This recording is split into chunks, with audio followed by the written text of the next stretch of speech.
Welcome to this Marine Stewardship Council GlobeScan webinar here exactly at 12 in Hong Kong. And we have a marvelous panel, and we're going to talk here about the rise of the conscious food consumer, and with the three C's called COVID, climate, and conservation, and how these three C's will affect consumer habits. I'm going to tell a few household rules first, and then get over to Anne Gabriel from MSc, who will officially open this webinar. So this webinar will be recorded, and you will be able to download the presentation later. This is a question which will be asked.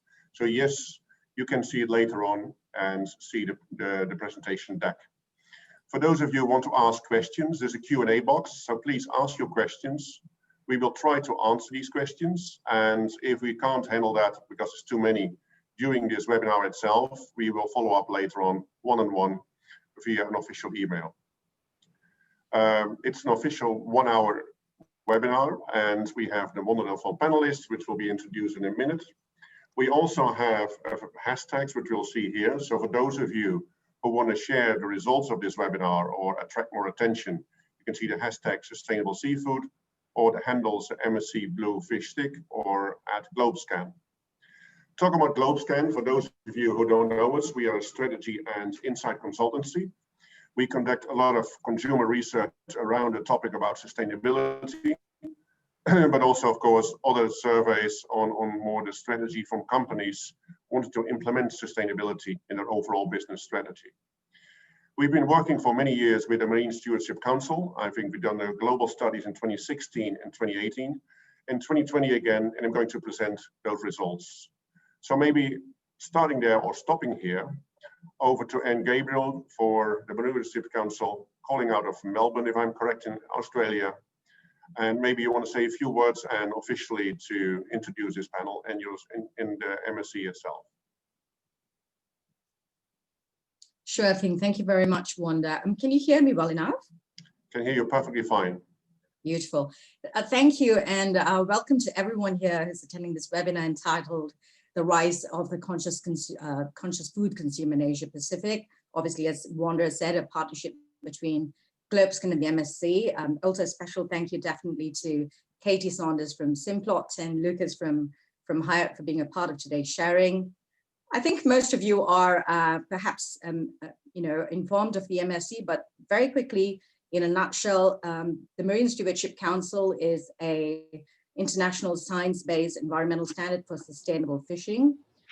It's the only fisheries certification program and eco-labeling program that's recognized by the United Nations FAO, and also scrutinized and accredited by international standard-setting bodies like the GSSI and the ICL.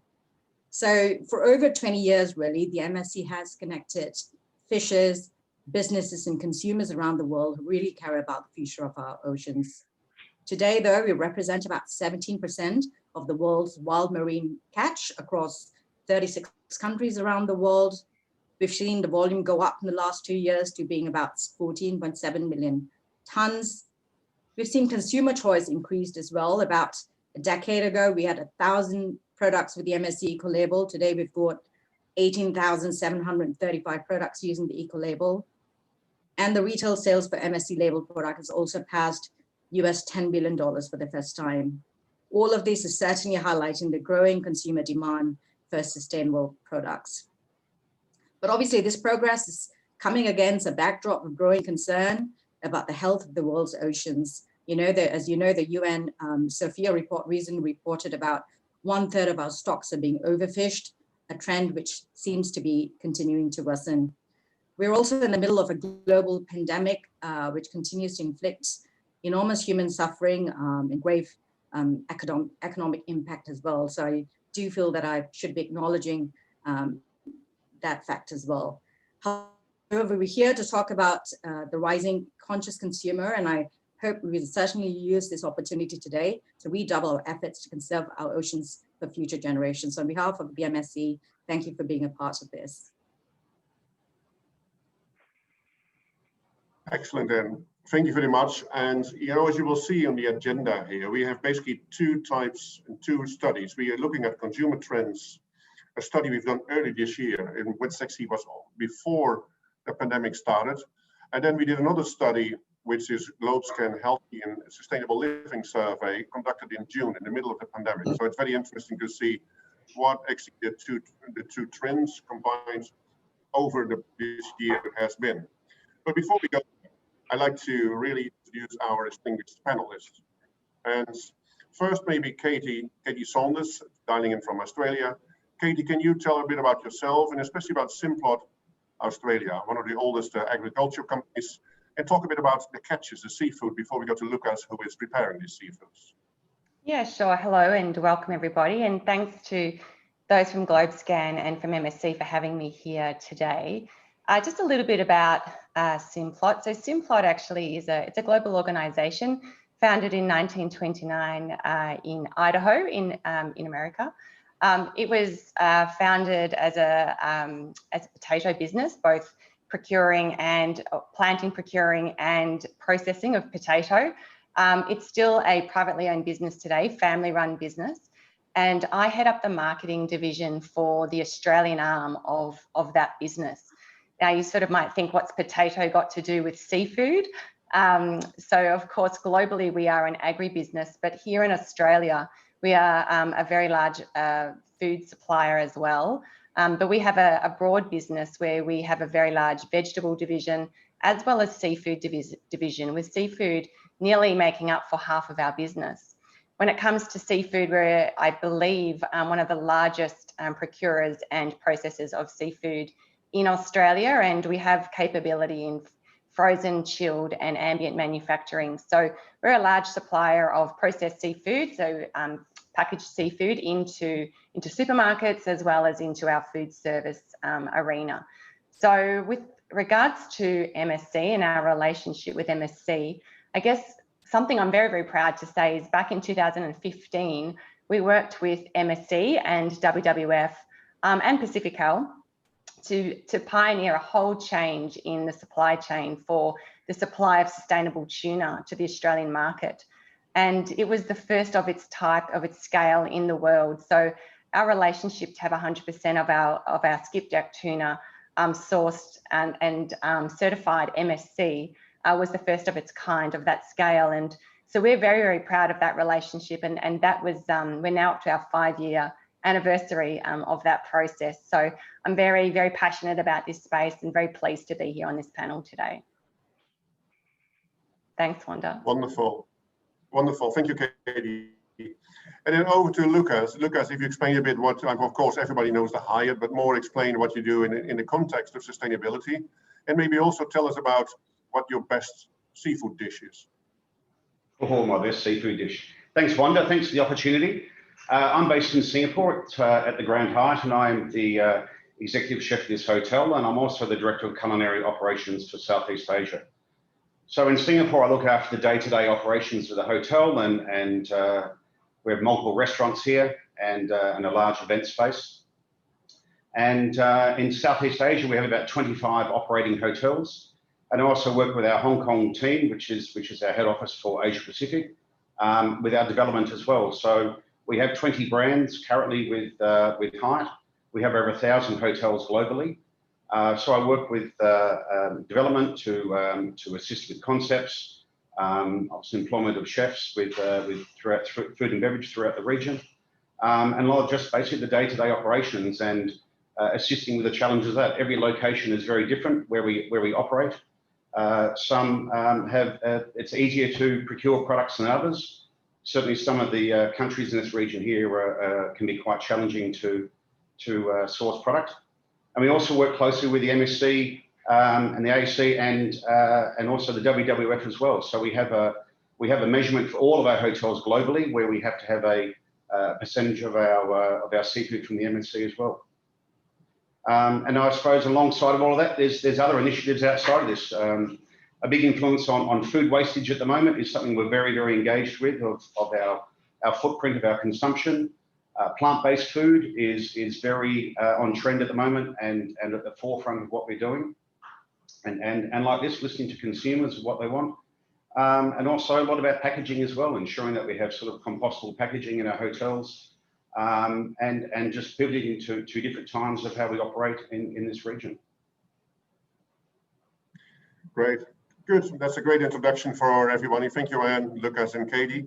Let's get started and look at the results and the data from the survey, from the study we did earlier this year. So let me first go to this deck itself. So as I said earlier about the timeline, so we conducted this study in the beginning of the year, February, March, so on the onset of COVID. And then in the middle of this year, again, we did Healthy and Sustainable Living Survey, also a big global study in 27 countries. So we can make some comparisons between the two timeframes, although we don't want to focus on COVID. It's more about sustainability and seafood overall, but of course, it is difficult to avoid that. So that's what we're going to do during this webinar. Let's first look at trends before COVID-19. So this is the study, I mean, in those countries before it all started. So it's a big study, as you can see here, 23 countries. It's a global study. We done it earlier in 2016 and earlier in 2018. We have the general public here in Asia because we're going to focus today on the Asian studies. It's yesterday we did America and tomorrow it will be Europe. In the general public, it's almost 6,000 people, of which more than 3/4, 4,578 to be exact, are seafood consumers. So we're talking here about consumer perceptions, about consumer attitudes, and also about behavior, again, through the lens of sustainability. Let's look at the first results. So what you can see here at the bottom, and you don't need to pay attention all the time, but if you want to see what we talk about, this is the global study, the global population with more than 26,000 people. And the question here is, if any of the potential environmental issues are you most worried about? So it's not about all the issues people are worried about, it's about environmental issues. And you can see climate change is for the majority of the people the biggest issue they are concerned about. And people could choose, they could choose here from that. Followed by river and waste streams and air pollution. You can see here going down to extreme weather events, loss of destruction of rainforests. So quite a few things actually people are really concerned about. And these things are changing a bit over time, but also it differs per region. Some are more pronounced in one region and some are more pronounced in others. This is the global picture. If we look at the Asian picture, climate change is still the biggest worry. Extreme weather events has gone up, and that will not surprise you. Living in Asia, especially here in East Asia, close to the countries like the Philippines, Taiwan, but also Hong Kong here, battered often by heavy typhoons, and the typhoons are getting bigger every year. So people are definitely concerned about that. In the context of this survey, health of oceans and decline in fish populations, it's ranking in Asia Pacific a bit higher compared to globally. Perhaps not in the least because seafood is so important in Asia and so many people rely on it on their food, but also in their livelihood. So these are the concerns from the countries we have included in Asia Pacific. A comparison with 2 years ago, and you can see here, of course, the big issue is plastics. You know, people are really concerned about, and again, most of this, the results here is from Asia Pacific. So China, Japan, Korea, Singapore, Australia, New Zealand, those are the countries which we include here. And the pollution of the ocean is a plastic issue. It's the biggest worry, what's being rising as well. The overfishing and depleting of fish species is more or less stable. It's a big issue, but it hasn't really changed a lot. And again, climate change is coming back here. You can see here the effects of climate change on oceans, perhaps acidification or overall pollution, the warming up of oceans, the bleaching of corals, all these things, people see that there is an increasing effect of climate change, a negative effect on oceans. And these are the most concerning issues that people chose in Asia Pacific. 6 in 10 agree that actually what we need to do is to have here, and we're asking people how well does each of the following statements describe your opinions. And this, I would say the top 3 is a 5, a 6, or a 7 on a 7-point scale. 61 believe that in order to save the oceans, we have to consume fish and seafood only from sustainable sources. Most people, to be exact, in our survey, 61% do realize that if we don't fish sustainably, that the stocks may be depleted in the future. And actually, we can't have any fish anymore in the future for our children, our grandchildren, or even in our own lifetime. And that we see here, 3 in 10 of the people may not believe that some species will not be available to eat anymore in 20 years from now. And that always has been a big issue, a big topic, a big focus from the Marine Stewardship Council. This is not only about nature, it is about nature, of course, it also is to be a bit selfish about ourselves. It is about us eating seafood as a very, I would say, healthy source of protein, a very tasty product of protein. So if we do it sustainably, if we do it cleverly, we can live for this forever, but we have to make sure it's sustainable. Yeah, so what you see here, about 1/3 of people agree this will happen, 30% agree or strongly agree that seafood species may not be able in the future. At the same time, 48% disagree, so they're less concerned, and 22% do not know or don't have an opinion. Again, looking at the action and intention, we often ask this in our surveys because in general, people have good intentions. There is always a reason why it doesn't happen in reality. And what we try to do as a research consultancy is to try, how can we bridge the gap between action and intention? Because at least if people have the intention, there could be barriers why people can't act. And we have to take away these actions and help people to fulfill their intentions. So what you're seeing here, that people actually would say, what if any of the following actions have you taken in the last year, so it was 2019, to help protect the fish and seafood in oceans? Well, people have not reduced the amount of seafood they eat. That's a very limited number. An increasing number actually have switched to a brand of products that helps fish to protect oceans and fish, a sustainable seafood brand with the Msc certification. 21% said they've done it, but a much larger group, and actually this is where the biggest gap is, a 12% gap is the intention is much higher. So we have to help consumers to make sure that what they intend to do, they can also act upon. They change the species of the type of fish they buy. And of course, some fish are more sustainable than others, some species. So people are changing that partly too. And use the guide, a website or an app to choose fish to buy. And I think both WWF and MSC are using those technologies, the information to help people making deliberate and sustainable choices. And then some people start eating seafood completely, but that's a small number. Again, a big overview. There's definitely a thirst for, more information, as you can see here. What people want to see is basically, what can you do to more information on seafood and traceability of seafood? So what we have to do, or to be honest, what our panelists, the Simplot and MSC and the Hyatt have to do is to give information to their consumers. Information in many different ways. You don't have to overwhelm them with information, but I do know, for example, if you eat in the Hyatt and you go to the restaurants, there is sometimes information about how they look at sustainability and sustainable seafood, which is a good form of information. Simplot and the certification does the same when you go to supermarkets. 88% of all consumers we spoke to want better information, so they can be confident they're not buying unsustainable fish or seafood products. So you can see this is so important that people actually can find the information they are looking for. 76% would like to hear more from companies about the sustainability of their seafood and fish products. And sometimes companies think that consumers are a bit wary, a bit tired of hearing about sustainability, but they are not. And of course, it's about the way you present it. It's like in any marketing, it's the story, it's the tone of voice, it's the overall perspective what you give to people, but they're not tired of it. And 60% want to know what they can buy being traceable and going back to a trusted source.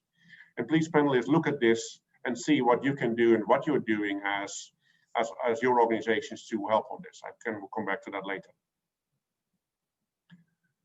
Then 2/3 of all consumers we spoke to agree that claims about sustainability should be labeled by an independent organization. And of course, this is important because a lot of companies are claiming to be sustainable. But we also have a topic called greenwashing, that people say things, what they do something and they don't. So consumers have to be sure to keep the trust in brands, to make sure that you buy it from trusted sources. And this is important for safety, it's important for the environment, it's important for the natural, I would say, state of the fishing. So how well does each of the following statement describe your opinions? 66 of all people we spoke to in Asia Pacific agree that supermarkets and brands' claims about sustainability should clearly be labeled by an independent organization. And of course, that's the MSC we're talking about here, because their major task is to make sure that seafood and fish is labeled in a way that people can understand it and trust it. 41% actually the younger people and 32% of the overall people noticed eco-labeled products when they shopping. And that's something, and I can't go in all details, there are very extensive reports available from this study. Younger people pay a lot more attention to all these issues than elderly folks. Yeah, so the younger people the younger generation really care about these issues. So if you care about your future, if you're those of you in business and you care about nature, what we all do, it's so important to communicate all these issues to the younger generation. And then lastly, before I almost go up there, I mean, when we look at top drivers of purchase, which makes people buy certain products, you know, thinking about your most recent product of a certain fish type, which are the following 5 considerations. So people could choose up to 5. That's why you can see here, you get a score, which was the most important and the least important. And you can see here what most important is, of course, is safety. If something is not safe to eat, people will not buy it. The same with freshness. Fish has to be fresh, of course, good for family and good taste. So these are all, as we call it, conventional purchase motivators. If you don't comply, if you don't have these motivations, then basically people are not going to buy. But increasingly, we see that also there are sustainability focus issues. It has to be sustainably sourced and environmental friendly. That's going up. It has non-GMO. It has to go independent certified. So all these issues we can see, traditional motivators will always be there. People are not buying any products if they don't think it's good for their family or it's not fresh. But sustainability issues are becoming more important. And I would say that traceability is perhaps a bit more difficult to understand for most consumers. And then lastly, I think the recognition of the Msc label has risen significantly in 2020. So most people now recognize the Msc label, and 33% of all consumers recall seeing the Msc label, which is up from 25% in 2018. So we had 1 in 4 2 years ago. Now we have 1 in 3, which actually is a very good increase of that. And it's a very trustworthy label. People do say they trust the label when they see it. Compared to 5 years ago, I mean, just in 3 cities were eating sustainable seafood. So also people say people are eating more seafood actually than in the past. So overall, the market is increasing. Maybe, as you can see in the middle, perhaps to the popularity of Japanese food, of course, which has a major ingredients with seafood. But overall, this is something which is becoming more and more popular for healthy reasons, but also for culinary reasons, why people eat more seafood. And why is that? Well, eating fish is healthier. I cook more meals at home.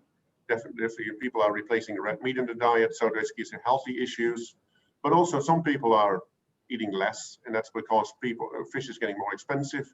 And also more people have now a concern about declining fish populations and concerns about the effects of fishing on the ocean. So it all varies what people are either preventing to do things or drivers why people having certain behaviors. Let me stop here, because otherwise, of course, we cannot go on with all this study. So maybe, and I think, and you can jump in, but first to our panelists of Katie and Lucas. Katie, you're catching all the seafoods, and what actually are you doing really to make sure you adhere to these concerns of these consumers? What is happening in reality on the seas to make sure you don't catch, let's say, the wrong fish, as I may label it, or it's not unsustainable? Yeah, so good question, Wanda. So we, as I mentioned, we're a large procurer of multiple different species of seafood. I think we procure up to 120 different species for our organisation, and our largest catch by far is that for tuna, skipjack tuna, and that is probably the challenge that we had, 6 years ago, where we weren't sure on how it was, the impact it was having on the oceans and the impact it was having on our future from a sustainability perspective. So that was where we did embark upon our journey with WWF and MSC, you know, to ensure that we actually were sourcing fad-free. So back then, it was very much around fishing method. Now it's around impact on ocean. We know our consumers absolutely do care. They're telling us in the way that they're making their choices at the shelf and how they're choosing, even in restaurants. It is very, very overt to us. And we invest a lot of money in consumer research. So we are very, very aware of the role of sustainability and traceability because of the impact that it's having on our future. And the future is where their minds are going. And you mentioned the younger generation. It is so strong with our younger generations. And thank goodness that it is, I have to say. So because of what our consumers are telling us and how they're voting with their choice of brand at the supermarket shelves, we are partnering with the experts. We don't own fleets and we don't own quotas. So we have to rely on our partners to help us to ensure we are doing the right thing for the long term. So that's where our partnerships become very, very important, and how we've relied on MSC and WWF over the last 10 years to ensure we are doing the right thing, but not just for today, but for the long term. So we know the science moves, so we know we have to be ready for that, and we have to ensure that we're pivoting when the science guides us to do so. Excellent. Just to the audience, I mean, I see questions coming in. I will ask questions when they come in the Q&A box, so please do ask your questions. I will try to ask them all to our panelists here, and if not, we will respond to those later on. So please keep on coming with your questions. Lucas, you're operating via your hotels a lot of different restaurants. So of course, we think a lot about MSC when you go to the supermarket, but how does it work in restaurants? Are people really being guided nowadays by looking at sustainable seafood? Do you get more questions? How has this evolved over the past years, especially since you're operating more upper end of the market? How is this all related to you as a chef and your choices, what you make, and your guests in your restaurants? Yeah, I think people are very wary nowadays and becoming more so. There's a lot more awareness nowadays. I suppose if we go back maybe 10 years ago, there was less awareness. I think people thought the oceans were full of seafood and in abundance. And I think nowadays there's a lot more awareness where people are making better choices. We've moved to some very simple changes we've made in our hotels of implementing things like a fish of the day program. I think years ago, when you went to a fishmonger and you asked them what was good, they generally had something that was very special, and it was something that was normally in season and it was in abundance, and it was very, very good value for money. So we're going back to initiatives like that. It makes us as an operator, it makes our operations easier to handle.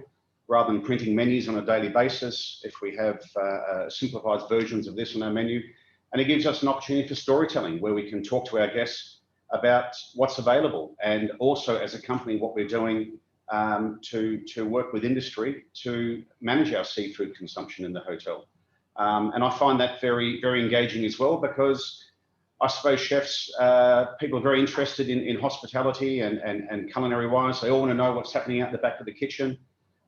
You know, with the media nowadays, with reality television, there's a big interest on that.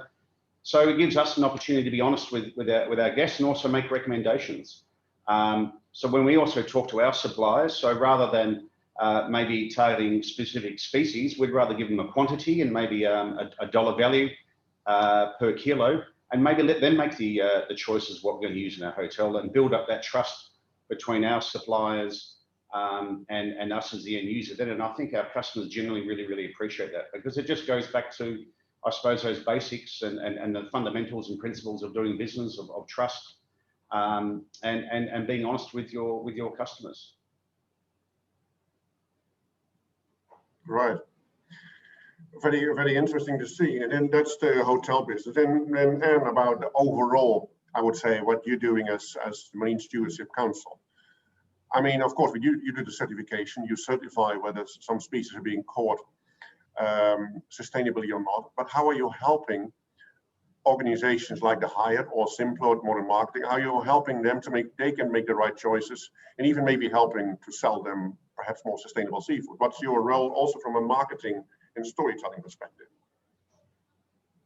Yeah, I mean, look, the Marine Stewardship Council is a market-based program. So everything that you've shared here with us today is highly critical, so that when we're communicating with consumers, we're not just trying to pass on, the information about the work we do, but we're trying to do that in a way that's meaningful, that it's resonating, accordingly to the consumer's priorities, to their values in life.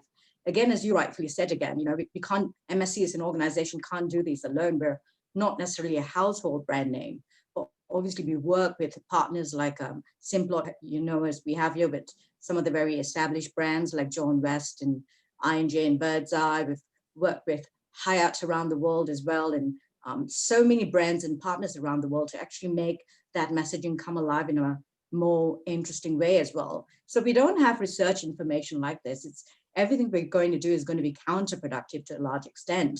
So for example, we're trying to see, whether we've generated increased awareness and trust and understanding of our brand. In the last 2 years, we used the GlobeScan result to tell us whether we're in the right track. If we're not on the right track, then it's an opportunity for us to reevaluate what we're doing so that we do that pretty meaningful. But on the contrary, having said that, we are seeing that levels of trust and awareness towards the MSC increase. As you said, in Australia, just in the last 2 years, we've seen it leap from 25% to 35% this year.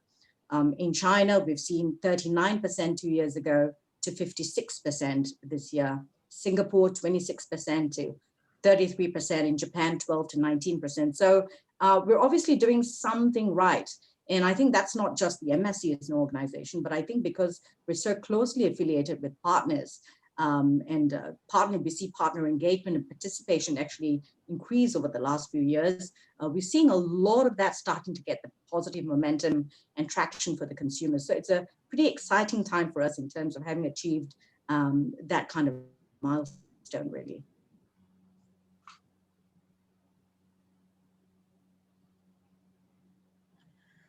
Thank you. I'm getting a question here, a few questions actually, about fish welfare. And I remember about seafood welfare too. When I spoke to Lucas early this year in a different setting, he said actually that he didn't want to have soft shell crab anymore on the menu for welfare reasons, he explained to me. Now, about welfare, is there anything, and this is to either of you, to each of you, somebody who wants to answer, is there anything about fish welfare which is also part of consideration in the programs or the thing what you're offering? Anybody wants to respond on that? Yeah, look, I'm happy to jump in. I think welfare is very important. I think sort of method of catch of how seafood is caught and processed is very, very important. I think generally people want to be part of the solution, not the problem. So ethical produce and how it's procured and brought to market, the same way it's transported, the same way it is packaged. Certain different regions of the world where people don't want to be part of industry that's maybe using child labour or other challenges like that. So I think welfare is very, very important. I think it's part of people's wellness as well. People want to ensure what they're consuming isn't harming the environment. So it is very, very important, and people do have a genuine interest in it. I absolutely agree with what Lucas is saying. I think there's an innate tendency for consumers these days to be pretty particular about the choices they make, especially with regards to something quite emotional like animal welfare and fish welfare as well. So while the MSC obviously is the environmental standard for sustainable fishing, we are seeing a lot more inquiries come through about things beyond the sustainability call, like forced and child labor, which we now have as part of our chain of custody standard. But we're also seeing a lot of interest in discussions around fish welfare as well. So I think that's certainly part of the consideration that consumers are starting to find as an important part when they're purchasing seafood. I think I might just add to that, and just definitely from a consumer perspective, these are the questions that are coming more and more to us, and they want to see and hear more about that. So how can our eco labels, I mean, when you've got a small can of tuna or seafood or any of our packaging components, how do we tell a story shortcut to say that we are looking after the fish welfare human welfare as well. So, you know, when we talk about slave labor, what's our shortcut, and how can MSC, for example, help us with that to give all of our consumers the confidence when they're picking up their brand of choice? Good. I've got another very good question here. I think, so panelists, yes, you get spontaneous questions here, as I promised you when we started this webinar. I've got another question here coming in. I think it's a very good one. I mean, one of the charts showed you there's a big gap, or there's always a gap between intention and action. Now, what can you do, or what have you done, and can you give some examples, some gems, some brilliant ideas to bridge that gap? So again, it's just for all the three of you. What examples can you give to our audience how to bridge the gap between intention and action? How can you help consumers? I've got an example. It is a marketing example, but I hope this helps express what I believe has been effective. But back when we first launched our shift to MSC certified tuna, we launched a campaign for our consumers, which was called Finish Tuna. The campaign was a can of tuna, or so we thought, but actually what was inside was simply water. And the message to our consumers were, you know, imagine a world without fish. And it was that compelling thought that got them to shift behaviours, because they had to imagine. To your point, Wanda, you said, I think maybe it was you, Lucas, where you said everybody thinks there's an abundance of seafood in the ocean. So imagine a world without fish, and that's what this campaign did. And the shift in consumer behaviour was quite compelling. And so I do think that helps with action. It's about, you know, making sure we paint the picture of what it could be like and what helps them shift that behaviour, which is difficult in consumer land. But it's just giving them the clarity, and through eco labels is one avenue, but giving them the clarity of how to make that choice. Yeah, I think having independent accreditations, I think if companies have their own version of sustainability, I think sometimes if they're just putting a spin on it, it's their own version of the truth. And I think that's maybe the credibility of the MSC, that it's an independent certification. So it's not Hyatt or Simplot's version of what they're doing. It's been independently verified, and through sort of traceability and scientific evidence, you know with confidence that you can support and consume those products. So I think for any company, I think they have to get out into industry and talk with these organisations, and it can become very, very powerful, because, you know, I suppose a bit like me saying I'm the best chef in the world, according to me. But if it's independently verified by someone else, then it becomes a lot more powerful. So I think industry using a lot of these eco labels or talking to something that's independent is very, very powerful. Yeah, and just to add to that as well. Sorry, Wanda, I was just going to say, just to add to that in terms of bridging the gap between intent and action, I think, as you rightfully said, a lot of people would say, yes, they would make the right choice when asked, but obviously a lot of other dictating factors take into place. For example, affordability, you know, is the store, you know, in the close proximity to their home, convenience, price, all those motivators for seafood purchase does kick in. But again, as an organization, just the way what Katie and Lucas were saying as well, we try and do as much education as we can with the consumers. We are starting to see, even from your GlobeScan survey, that consumers certainly are interested to find a lot more about the right choices that they can make when they're shopping. But don't forget, they're also in a supermarket aisle, and there are hundreds and thousands of products they're facing. They've got very, very small time for attention and attention to detail. So that's why the MSC is an organization, in terms of all of our campaigns that we do, whether it's Sustainable Seafood Week in China or Australia or in Japan, a lot of our campaigns focus on trying to break it down to the simplest denomination in terms of its message, which is look for the blue fish tick, because then it's right in front of you. You can make a choice that's discerning and guilt-free, and it's easy because MSC has taken care of, you know, the science of it, the rigor and the credibility of the process. But consumers just need to interface with the bluefish tick. So again, many parts of the world, a lot of our messaging is starting to become a lot more simplified. We also use a lot of ambassadors and advocates around the world, from surfers to chef communities. And I think all of this is starting to resonate with consumers who certainly have an appetite to learn more and also to be doing the right thing. I get more and more, thank you, Anne. I get more and more questions coming in. So I need to go actually to the next section, but this one is too interesting to let go. So first for Katie and then for Lucas. What do you think about lab-grown or cell-grown seafood? Do you see it as competition or as a much needed solution? Of what sort of seafood, sorry? What do you think about lab-grown or cell-grown seafood? So basically it's all like plant-based or of artificial seafood. I think fantastic. I would love, we certainly are looking to explore that opportunity. If there's an appetite for that type of seafood, given it's not seafood, but I think it's worth exploring and understanding what the possibilities could be. Never say never. So I think plant-based options, they're already on the market. Lab-grown, don't know what that could look like, but I think it's worth exploring. And I think many parts around the world have done some fantastic things with vegetables. I think seafood should be explored and potentially help us regenerate some of our oceans that have been depleted. So it's definitely something to explore in my mind.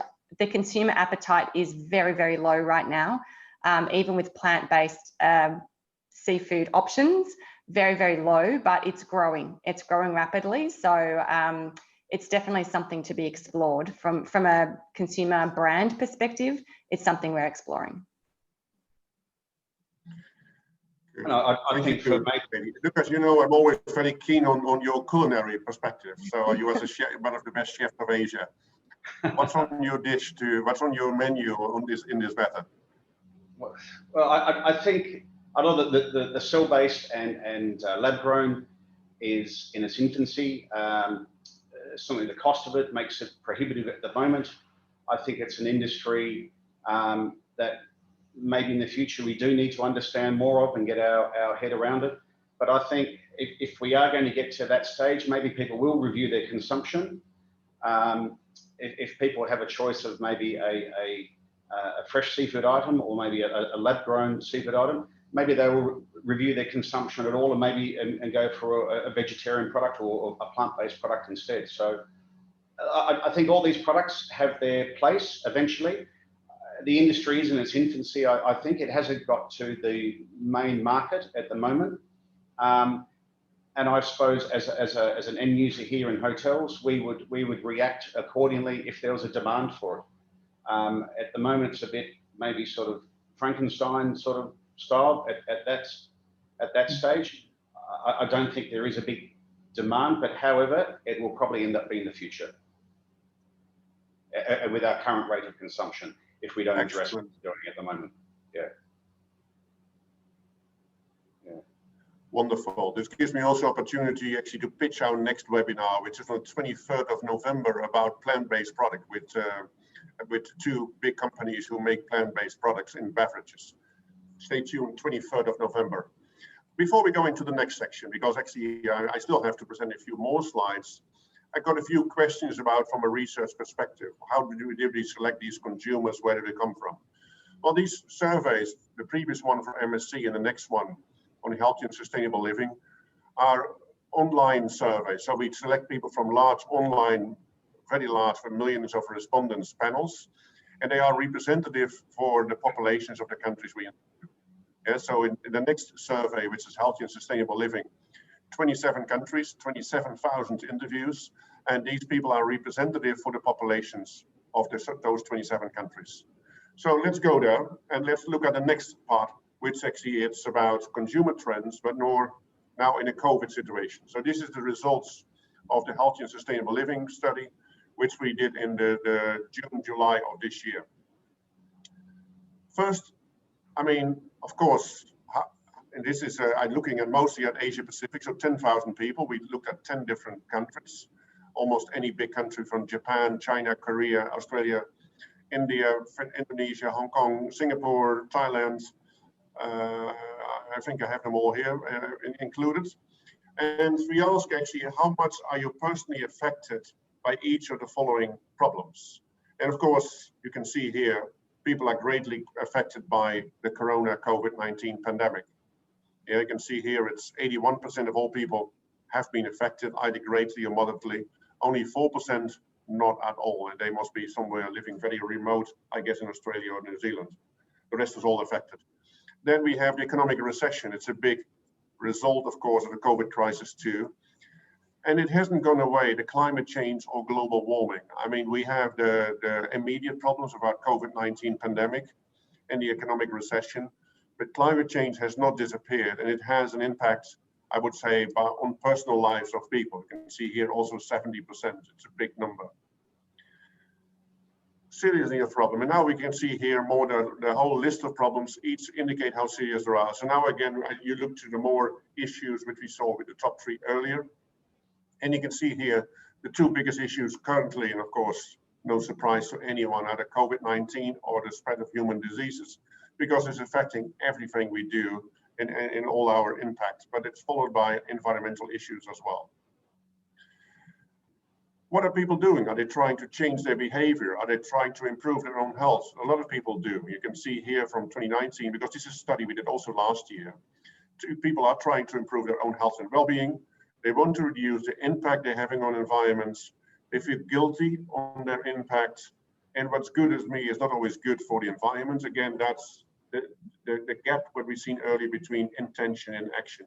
So overall, we see a big increase of all kind of environmental, I would say, attitudes, behavior, but also behavior. People see this as an issue, and people see it as something they need to act upon. Now, bringing it back to companies, of course, we always want to make sure that there's also a business case for sustainability, because otherwise it's not going to be sustainable from a company's perspective. Because if companies are implementing more sustainable practices, making more sustainable choices, but consumers are not following up, consumers are not making choices following those, it's not helping. But you can see a gradual increase between have rewarded companies and are considering rewarding companies who are doing something positive or speaking positively about the companies to others. There you can see here there's a positive impact amongst consumers when companies are acting sustainably. So again, this is more rewarding on these here. So from there, we can say for the final things, we looked at purchase, what are the drivers of people buying certain products. And again, this is more, I looked at that earlier from sustainable seafood, when we asked to the major drivers. Here we broken it more down into specific issues and more to food and food choices in general. And again, taste, price, and healthy issues are all important. But people are looking as well at environmental issues, at social responsibility issues too. We talked about slavery on those boats, of course, on those fishing boats, which is happening a lot especially in South Asia. So people are concerned about a variety of issues when they buy products. The product has to be good, product has to be safe, but also increasingly, and again, that's especially for younger people who care really a lot about these issues more than elderly folks. And when you think about Asia, 40 years ago, most of the countries were poor here, and people, the first thing was, do I have enough food on my platter? Do I have enough food to eat, to give to my family? Nowadays, many countries are affluent, and more people, more consumers can be looking beyond the basic issues and are looking more to environmental and social responsible issues too. So these are things which have been changing, we've seen to change over the past couple of years. Now this is much quicker because also we have actually not much time left. Now looking into the combination of the impact of COVID-19 on the conscious food consumer. And now we start, because mostly I end with him, with Lucas. Of course, it has a major impact on your restaurants and your hotels. And we're not talking here particularly about the business impact, but I know it has been severe. You're still surviving. I'm very happy to see you again on the show, on the webinars here. What do you believe when you listen to your consumers, to your guests in your restaurants? What has been the impact of COVID-19 on the consciousness, the environmental issues of the food of your consumers, of your guests? Well, I think the biggest challenge we've found being in hospitality and operating hotels is the restriction on movement. You know, with airport closures and a hotel providing food and beverage and providing accommodation, we've been hit probably between sort of tourism, hospitality and aviation. We've probably been hit the harshest, I think, out of the majority of industries. So I think this has given people an opportunity to reflect on their own consumption, I think on their own sort of wellness and their own lifestyle. A lot of people are now working from home.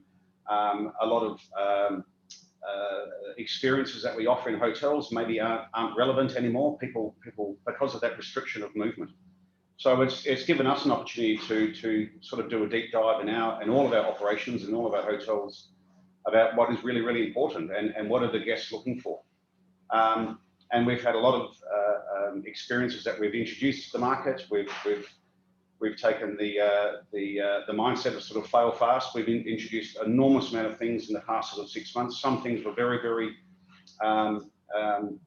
we had great success with them. Other things, the market is not looking for those kind of experiences. So I think it's a time for reflection. It's a time for people to address their consumption. I think people are probably more accepting of each other nowadays, and we've seen what happened when this pandemic first happened with the rush on supermarkets and the amount of product that was taken out of there and this scramble for people just to get resources to survive. So I think the future is a lot more, I suppose it's life goes in cycles, and maybe we'll go back to where we were maybe 100 years ago, where less is more, and we consume through seasons, and we consume products that are in abundance and that are great value for money, and that'll be enough. I don't think we will be looking for the further afield and sort of in our local region for products nowadays. I mean, there's some products that we do need to go further afield, but I think generally, closer to home, people now will consider is a much better option. Makes a lot of sense, and I think not in every sense we should go back 100 years ago, but food closer to home is definitely one of those. I think would be an improvement. I have a great question for Anne, but just coming in. But first, I want to have the same question for Katie, because of course, I mean, restaurants have a decline, and of course, have been suffered greatly on COVID-19. But how about your business? Because supermarkets have gone up. You know, all the sales, they're doing very well. They've been thriving. So how is COVID-19 impacted on your business? But again, through the lens of sustainability. And for the audience, please, you have time for one more big question coming up. So please pose them. But Katie, now over to you. Yeah, it's a good question. Certainly, most of our audience would be very familiar with the surge impact that COVID did have on shoppers, and as they were going into supermarkets buying whatever they could get their hands on. So sustainability wasn't really playing a role in the sort of first month or so of the COVID impact in most markets. So in Australia, absolutely, it was whatever they could have access to, and they were cleaning shelves out. So that was widely communicated, which was the opposite to what we were seeing in our food service sector, where of course we had a lot of shutdown temporarily of a lot of businesses like restaurants, for example. So again, sustainability in that very first few months of the COVID impact was very low on the agenda. But as our consumers have sort of come through and they've started to realise that they're safe and their world is, it's a new world, but they and their family are okay, they've become a lot more aware, self-aware and aware of our environment. And we are seeing a shift. Definitely in Australia, there's a big shift to buying local, and we're seeing that through the local sourcing and the demand of our seafood products. So definitely local has played a role there. And there's a shift towards looking after the environment. So we're getting a lot more queries and consumer inquiries coming through asking us about sustainability. So there is a shift, and I think it's as we've sort of gone from being very inwardly focused as consumers, now looking out to say, right, we've got to do something about this world and how we can protect it. And sustainability and locally grown are two elements that I think are going to stay with us now for, well, hopefully for a very long time. I definitely hope so too. I think we all do. I think I've got now, Anne, and be prepared, because I'm going to read it out. I've got a very interesting question here, but I need to see where I can definitely find them. Back here. It is about, yes, given the fact that many of the fisheries in Asia Pacific are artisanal, you know, fisheries that unlikely to able achieve MSC certification certification. What can we do? What can you do to drive sustainable improvements in these fisheries while continue to support artisanal fisheries, especially there's also a lot of local fisheries and community dependence on that. So it's more the small scale fishery, you know, in Indonesia and the Philippines. What are you doing or can you do to support those and also making sure that their seafood catches are sustainable? That's an excellent question. I mean, we do know that more than half of our fish around the world is harvested in developing nations and consumed as well in developing nations. So I think the MSC absolutely recognizes that for us to achieve our vision to ensure that we end overfishing, a lot of our work now needs to also focus in the global south. So the MSC is certainly very significantly engaged with many of these countries. With many of these countries, as you rightfully said in the question, while they may not be ready for a sustainability certification, we engage and work with them very much in the pre-certification space, which means like in countries like Indonesia, Mexico, South Africa, India, Indonesia, we're very closely engaged with them in terms of assessing the fisheries and working with conservation organizations like even WWF to put in place the right kind of fisheries improvement programs so that eventually certification is an option. It's a voluntary standard, so the fishery can decide if the value proposition in terms of market access and social license to operate works for them, they can choose certification. But most importantly, I think the MSC is certainly looking into the space of generating improvements within some of these fisheries. We also just 2 years ago launched an Ocean Stewardship Fund, where 5% of our royalty fees invested back into some of these fisheries to see improvement. So that is certainly a priority for us as an organization, and we work within what we call the pathways to sustainability within many of these markets you just mentioned. Great, and I think in that actually gives us a good example that when you look at sustainability, of course, it's not just one issue, it's all holistic and encompassing. It goes from the fishery, from the people who catch the fish, it gets to communities, it goes to the supermarkets and the culinary factors. So I think that's the whole thing, of course, about sustainability. It's not just one item. Unfortunately, I've got more questions and also a few questions, particularly more specific about Japan and Korea. We will get back to you with the answers to those questions, but I only have a minute left. So we have to almost close here. I would like to say, Lucas, one more thing from your side and then end up with Katie, because actually it all starts with catching the fish from you. So Lucas, what is some final thoughts? Next year, we're back to normal, we all hope, right? We've got a vaccine from Pfizer coming up. We can all travel again. We all come to Singapore, to your restaurant. What is the major thing what you will see next year when we have progressed into a post-COVID situation?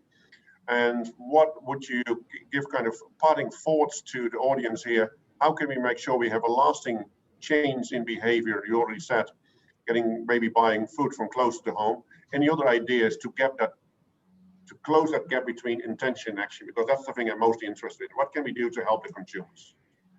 Well, I think what we all need probably in the world is maybe a bit more gratitude. I mean, as an industry, we've been through an enormous amount of challenges to survive to where we are today.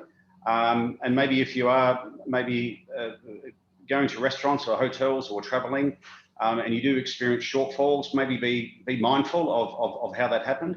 But I just think as humans, as a species, I think we probably have to have a bit more gratitude nowadays and understanding, because we really don't want to go through this again. Certain countries have been through multiple shutdowns. When we come through this pandemic, and if we all do survive, we certainly don't want to, in the next maybe 5 or 10 years or 20 years, have to go through this again. So I think just awareness and consideration and be mindful of other people, I think is probably the most important thing. Thank you, Lucas. Katie, one thought for you, and I will end with you for the last 30 seconds. Yeah, thanks, Wanda. I think for me, we have a great opportunity now to learn. So learn from this experience and continue to ask the right questions. So we have something very precious in what we've been given in our oceans. So it's about making sure we look after it. And sustainability is all about forever. So if we think about how do we continue to provide the foreverness of seafood, then we have to make those right decisions today for generations to come. So for me, it's continue to learn and continue to ask the right questions. And in my very short time on Earth, I want to make sure we leave it in a healthier space. So I think it's all around continuing to learn, I think, is the best thing I would leave with the audience. Wonderful. Thank you, Katie. You are hosting officially together with us, of course, but you are the founder or the organizer of this webinar. So a final word from you and from the Marine Stewardship Council. I certainly want to echo what Lucas and Katie have both said. Number one is obviously the importance of gratitude. Look, we wouldn't have come this far without the collaboration that we find, not so much with individuals and stakeholders. I know this is terminologies we work, but at the end of the day, it's people, isn't it, coming together in all our individual capacities, trying to do the best we can. So really want to thank everyone in gratitude. And I also feel that with post-pandemic, a lot of people have become a lot more particular about the choices they make. And I think we'll be a lot more discerning, a lot more responsible as well at the same time. And I'm looking forward to, seeing our mission obviously being fulfilled as well. Thank you very much. Thank you, audience. You've all stayed on till almost to the last 30 minutes. We still have more than almost up to 150 people here, 122 at the moment. Thank you very much. Lucas Glenville, Katie Saunders, and Gabriel, thank you. All have a good day, people, and stay healthy and stay sustainable. Bye-bye. Thank you very much. Bye-bye. Bye.